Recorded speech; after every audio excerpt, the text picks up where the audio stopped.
Thank you, Tanya, for the introduction, and I hope to complement Sabina's wonderful presentation and looking at another, as you say, another dimension of citizen science in the humanities. But I'd like to start by thanking my colleague Susan Riley for the invitation, for discussing and asking me to prepare this presentation. I'm delighted. So I'm here in UCD in a very wet Dublin. Hardly any surprise, it rains a lot here. So I have about 20 odd slides, and I'm going to take you through this crowdsourcing project that we've been running since 2015. But first I'm going to give you a little bit of historical context, the background of the collection. I work in the National Folklore Collection, which is one of the cultural heritage units in UCD Library. And the National Folklore Collection, it actually dates from the 1930s, when the Irish Folklore Commission was established in 1935. In many parts of Europe, similar projects were underway. The Irish Folklore Commission was modelled to a large degree on the methodology and the systems in vogue in Sweden in the 1920s and indeed earlier. So our system of classification, we have effectively what we call a tradition archive. It follows the model established in Sweden, which started out as a number of field workers recording information about dialect terms, and that it grew to become a major folklife investigation. So when the Irish Folklore Commission was disestablished in 1970, the collections came into UCD, and they have been here ever since. So we're involved closely with actively collecting folklore still. Often takes the form of interviews and reminiscences, or memories, testimonies from people, because we no longer live in a traditional society. So I've put together just a little collage of images here, just to give you an impression of the early work of the Commission. You can imagine in the 1930s that they were using machines such as these, the Epiphone phonograph recorder, a wax cylinder recording device, quite primitive, but it's appropriate that I feature it because it was an aid to transcription rather than a means of preserving sound records. It wasn't really until the late 1940s when the Commission began to use a gramophone disc equipment to record higher quality records of people speaking. And you can see here, this was in the era before electricity in many parts of rural Ireland. The Commission attracted a lot of public interest, and it was considered to some degree a national project. Bear in mind that Ireland was newly independent at the time, and the state invested quite a lot of money in this because it was tied up with national identity and indigenous culture. So here's an example of one of the finest storytellers produced that came out of Ireland, Peg Sayers. And here's a sample of a transcription of a recording made using the Epiphone machine. Here you can see the cylinder is numbered, and collectors were instructed to write down the basic biographical information from storytellers. This is what we would now call metadata, or metadata, quite detailed information about the context of the recording, the storyteller, the informant, as we call them here, and even so far as to say, to record from whom that person learned their traditions. So this really forms the core of our collections here in UCD. But, and this brings me to to today's presentation. I'm going to focus on a project that was initiated in the late 1930s, 1937 and 38, in which school children, senior school children, were enlisted by the Folklore Commission through the Department of Education to get children to record folklore locally. So local history, topography, information about the material culture of their home district, but also a lot of oral tradition. So in a way, this was in effect an early form of crowdsourcing, and upwards of 30,000 school children participated in the project, about 4,000 schools throughout the Republic of Ireland. So they were quite systematic in their approach. The Folklore Commission devised detailed instructions, a 60-page booklet explaining detailed instructions, what to record. It was important for children to record who they were documenting information from: their parents, their grandparents, elderly neighbours, and so forth. And key to all of this was, of course, the school teacher. The school teachers became very engaged in this project. And indeed, after, when the project was completed, it continued on into 1939, hundreds of the teachers involved actually became correspondents of the Folklore Commission and did an awful lot of valuable work recording local folklore and tradition.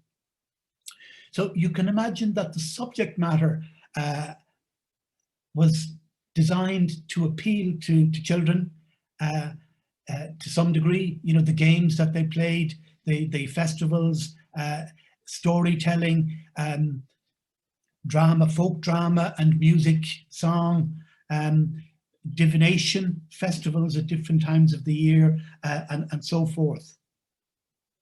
But they also recorded a lot of very interesting, detailed information. And listening to Sabina there, I was struck by the fact that they recorded a lot of interesting traditions about severe weather events, for instance, and weather lore in general. So this is very much a humanities-based project, but it appeals to a lot of different researchers, and we can talk about that a little later. But just to give you an idea of the process, each child had an exercise book, sometimes more than one. This is an example, Pádraig Mac Patrick McHugh, and this is an example of their handwriting. This is dated 21st of November 1938. This is in Irish and Gaelic, and it's about the use of herbs in cures. There's some local history here, and you'll notice that in many cases these are bilingual, because in many parts of Ireland they were in transitioning from Irish-speaking to English-speaking districts. Up to very recently, some of the people who participated, who contributed to this project, were still alive. And I took a photograph about 12 years ago. This woman and her family visited the Folklore Collection. She is holding the copybook that she wrote back in the 1930s. Alongside is her daughter. Alongside her is her daughter. And alongside her here in the middle is her daughter. So there's 4 generations here accessing and enjoying the fruit or the product of the great-grandmother's work. Now, at the end of the school year in 1938, mostly in 1938, the teachers supervised the children copying samples of their work from their copybooks into larger notebooks like these. These have since been digitized. There's over 1,100 of them, approximately 500,000 pages of material. And these are now featured on this website, duchas.ie. Duchas literally means heritage. And it's structured in such a way that you can search by place, you can search under people, or you can search under topics or themes, subject matter. And alongside and I'll talk about this now in a minute, the actual crowdsourcing dimension, but just to say how popular, just to give some sense of how popular this has become since it was initiated back in 2012, at the end of 2012, you can see the numbers are quite staggering. In March of this year, we had 860,000 odd visits to the site. So this amounts to well over 500,000 hits every month. And that just keeps growing, and just this graphic or table gives you an idea of the distribution of the users, people accessing the sites. 2/3 of them in Ireland here, but a third outside of Ireland. And this is how the manuscripts, the volumes appear. You can filter them by county. You can zoom in, search by place, as I said before, or you can search under themes. Now here's an example of a page from one of these manuscripts, and all of the basic metadata is included: the name of the collector, the child who collected the information, gender, their address, the informant. So the informant, the name is different to the collector, so presumably this was a neighbour of John Harrington, living in the same area. And the occupation of Mr. Grace, he was a tailor. So it's rather appropriate, gathering information about clothing and how it was made locally. Here are the details of the school, and the various items contained in the volume are listed here on the left of the page. Now, just a few words about our partners in this project. Guish.ie, that's a tricky word to pronounce. It's got a triphthong in it, 3 vowels together. They are based in Dublin City University in the section Filter Scoil na Gaeilge, the School of Irish there.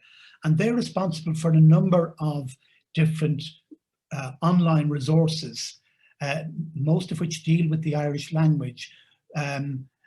Anam.ie, which is a biographical database, the one that we work with them on, Duchas.ie, and Luganam.ie. This is a place names database, and Terma.ie. It's a language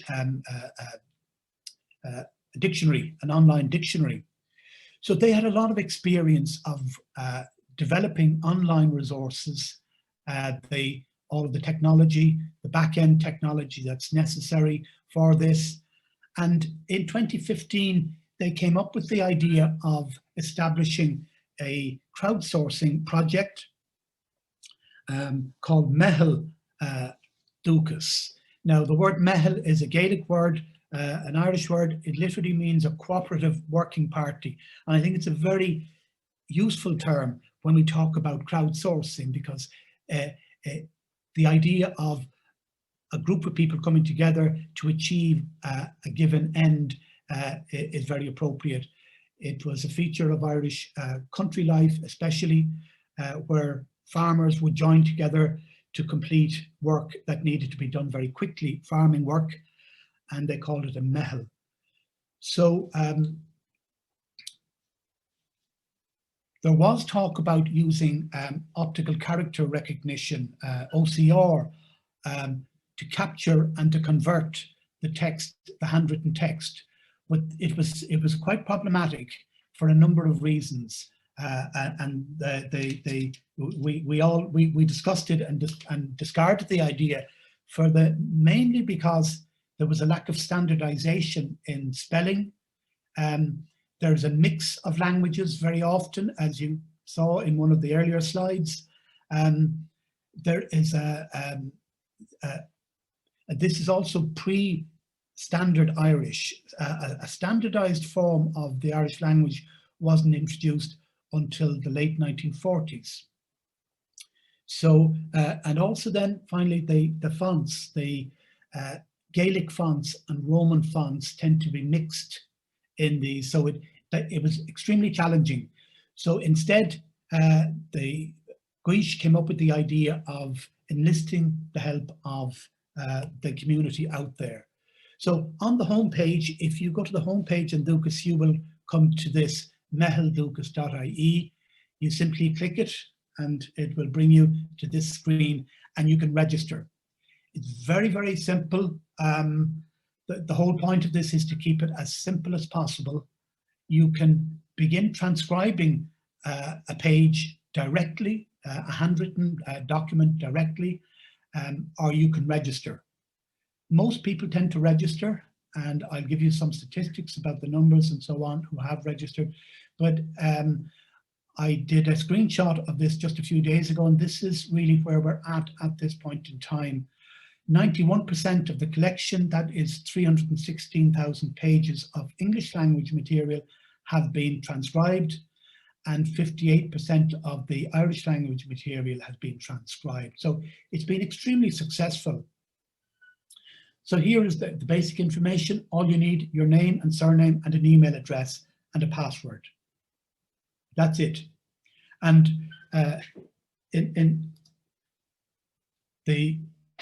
we also provide guidelines to transcribers, what to do, and to advising them to be very careful in their transcription and to reproduce the text exactly as it is, not to make any changes.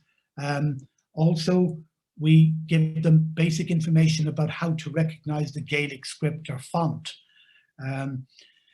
This is one of the, Irish is one of the Celtic languages, and that is very, very challenging for people, especially today.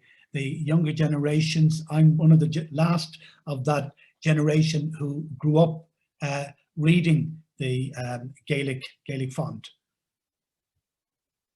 So here's an example of a story written out in Irish: Scéal Granúr, Bhí Céile na Gcónaí an Ailbh, etc., and all of the basic information there. So accuracy is absolutely vital in all of this. Here's an example typed out in English, and here the transcriber types directly into a box on the same screen. So you type exactly what you see. It's very straightforward. Now, the response has been tremendous, as you can imagine, and I've just included some of my thanks to my colleagues here in UCD and also in DCU at Gaelic for some of these comments. Just gives you an idea of the feedback we got and continue to get from the public.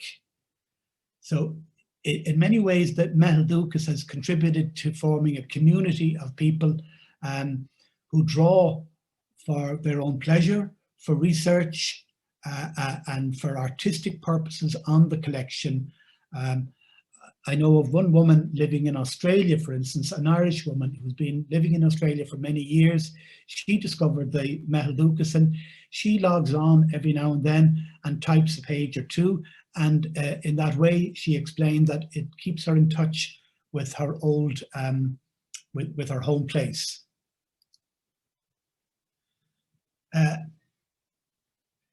The work of transcription is not confined to the wider public, but is also used a lot in schools and also in universities.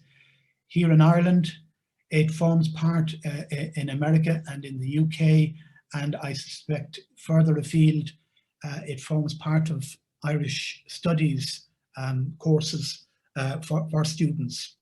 So it's a very useful way for people to get online digital examples of Irish language material, historical material, folklore material, culture, etc., etc.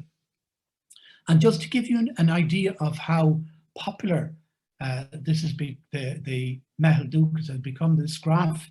And my thanks to Claire Coughlin of Guish for providing me with these graphs. You'll get an idea here that you see an exponential growth in the numbers of transcriptions from 2019 through to the end of 2020. And this, of course, corresponds with the pandemic, with the spike. And this is where I would like to pay special tribute to my colleagues in UCD Library.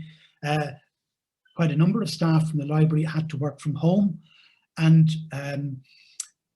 my colleagues Avril Patterson and Peter Hickey supervised the transcription of a great many pages. Something in the region of 70,000 pages were typed up by UCD Library staff in the course of the pandemic over a 6-month period. An extraordinary piece of work, and I think it was beneficial. The feedback we got was very good. Where people were working remotely, this transcribing material of this kind, humanities-based material, I think was quite enjoyable for them. So the numbers here again, and you'll see the spike in the period, especially in the spring and into summer of 2020, coinciding with the pandemic. And this is here the numbers of people registered on the Mehel rose to, and it's quite close to 7,000 as it stands. So that's very, very happy. And just to emphasize the community dimension here of this, it's very, very important.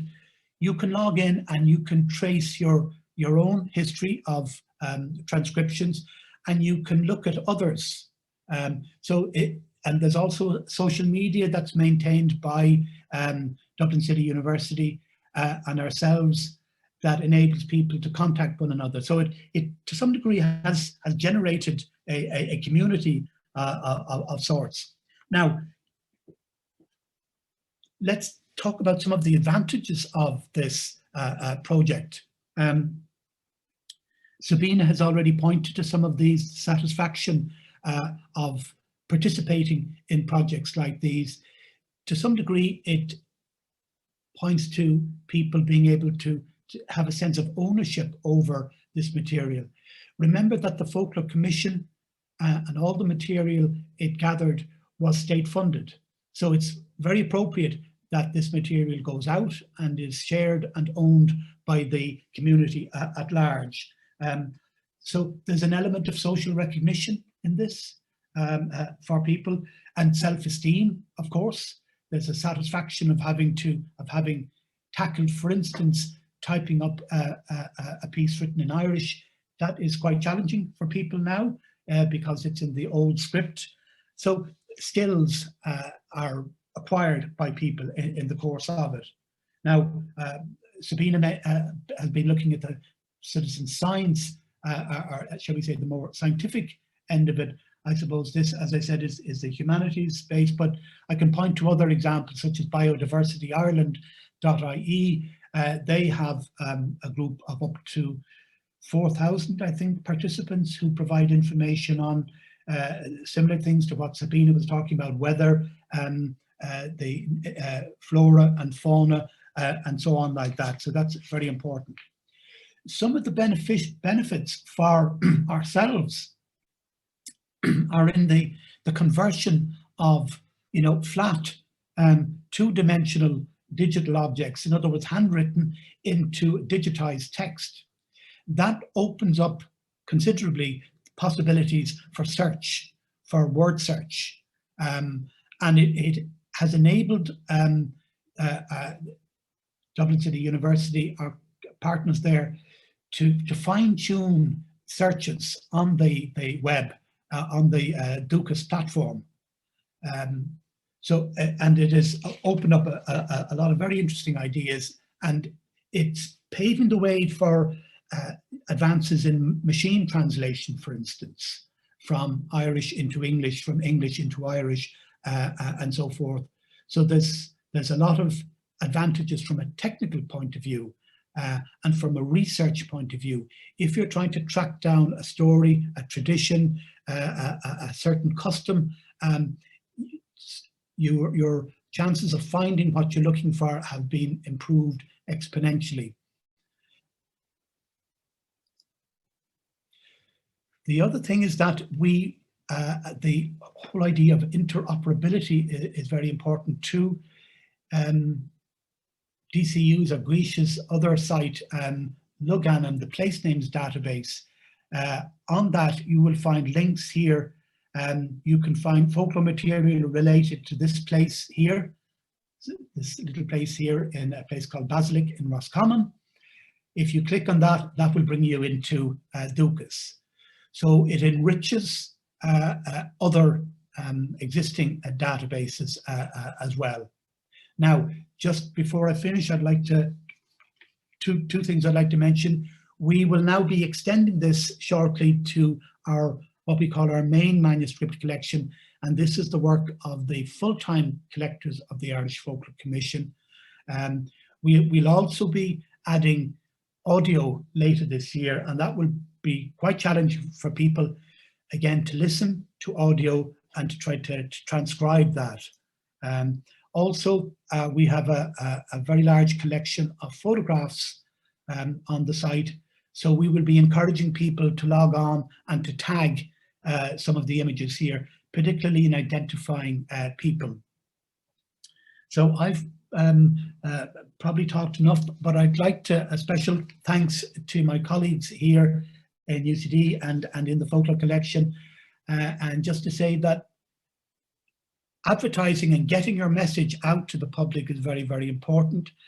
And one way we did this was, for instance, through radio.